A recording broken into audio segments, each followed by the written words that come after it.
Hello everyone, ఈరోజైతే మన నెల్లూరులో దర్గామీట దగ్గర ఉన్న చాలా ప్రాముఖ్యత కలిగిన శ్రీ శ్రీ రాజరాజేశ్వరి అమ్మవారి గుడి అయితే ఉందండి. ఇది మనకు పురాతన కాలం నుంచి పూజించబడుతుంది. ఇక్కడ ఈ శరణ నవరాత్రులు 9 రోజుల పూజలు అయితే అంగరంగ వైభవంగా జరుగుతాయి. నిన్న ముఖ్యంగా శుక్రవారం అనే రోజున 10:30 నుంచి 12 గంటలకి రాహుకాలం పూజలు బాగా నిర్వహిస్తారు. రాహుకాలం పూజలు ఎందుకంటున్నానంటే ప్రతి ఒక్క కుటుంబంలో ఏదో ఒక చిన్న చిన్న కలహాలు అయితే ఉంటాయి కదండి. కొంతమందికి పెళ్ళి కాని వాళ్ళైతే పెళ్ళి కావాలని, పెళ్ళి అయినా కూడా పిల్లలు లేని వారు పిల్లల కోసము, ఇంకా ఇలాగా చాలా ఆరోగ్యం, సంపాదన మరియు కుటుంబ శ్రేయస్సు కోసం భక్తులు ఇక్కడికి ఎక్కువ వస్తుంటారు. రాహుకాల దీపము ఎలా పెట్టాలి అనేది నేను మీకు ఈ వీడియోలో చూపిస్తాను. వీడియోని స్కిప్ కాకుండా అయితే చూడండి. మనమైతే లోపలికైతే వచ్చేసామండి. నైట్ టైం అయితే మనకి లైటింగ్స్ అన్నీ బాగా కనిపిస్తాయి. పైన చూడండి లైటింగ్స్ అంతా పెట్టున్నారు. అమ్మవారి మూలాధారాలలో 9 రోజులు అమ్మవారికి సేవ అయితే చేసుకుంటారండి. ఇది 2వ రోజు కావున భవానమ్మవారిని మనము దర్శించుకుంటున్నాము. చూడండి ఎంత రష్గా ఉన్నారు. నేను మీకు రాహుకాల దీపం చెప్పాను కదండి, అక్కడ అలా పెడతారండి.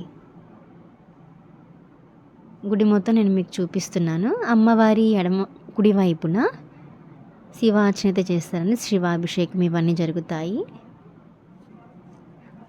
అమ్మవారి గుడి వెనకాల జమ్మి చెట్టుకి పూజలు అయితే జరుగుతూ ఉంటాయి. అలానే కాకుండా నవగ్రహాలు కూడా ఉన్నాయండి. నేను మీకు ఒక షార్ట్గా తీసేసాను వీడియో, నాకు అంత టైం అయితే లేదండి వీడియో తీయడానికి. చాలామంది వచ్చారండి, ఎందుకంటే ఆ రోజు ఫ్రైడే కాబట్టి. నేను మీకు రాహుకాలం పూజ అని చెప్పాను కదండి, ఇలాగ చేసుకోవాలన్నమాట.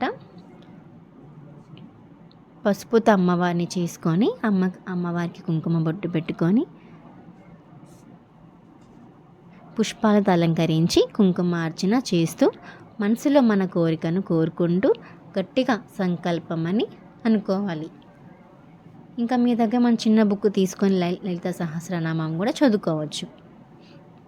నేనైతే అది చేయలేదు, చిన్నగా నాకు తెలిసిన మంత్రాలు చదువుకొని పూజనైతే ముగించుకున్నాను. మనకి వీలైనంత మన చేతులు కలిగింది మనము ప్రసాదం అలాగా పెట్టుకోవచ్చండి. అయితే చాలా ప్రశాంతంగా చేసుకున్నాండి, ఏ హడావిడి లేదు. అంతమంది ఉన్నా కూడా నాకు మనశ్శాంతిగా పూజ అయితే జరిగింది. భవానమ్మ చెప్పాను కానీ ఇది దగ్గరగా షూట్ అనమాట. దగ్గరగా చూడండి, నేను మీకు ఫోటో కూడా చూపిస్తాను నాకు దగ్గర ఉంటే. సక్సెస్ఫుల్గా కంప్లీట్ చేసేసుకున్నానండి. దేవి నా ప్రార్థనకు ఎన్నో మార్గాలు చూపించింది కాబట్టి అందుకు నాకు ఈ ఆలయం అంటే చాలా ప్రత్యేకం అండి. మీరల్లో కూడా నెల్లూరులో ఉండే వాళ్ళైతే ఈ టెంపుల్ని మిస్ కాకుండా చూడండి.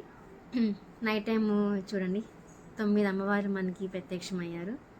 నైట్ టైమ్స్ అయితే విజువల్ చాలా బాగుందండి, చాలా లైటింగ్స్ పెట్టున్నారు. ఈ వీడియో కనుక మీకు నచ్చినట్లయితే మా కోసం లైక్ చేయండి, కొత్తగా చూసే వాళ్ళైతే సబ్స్క్రైబ్ చేసుకోండి, షేర్ కూడా చేయండి. తదుపరి వీడియోలో మళ్ళీ కలుద్దామండి. Bye. Thank you so much watching this video.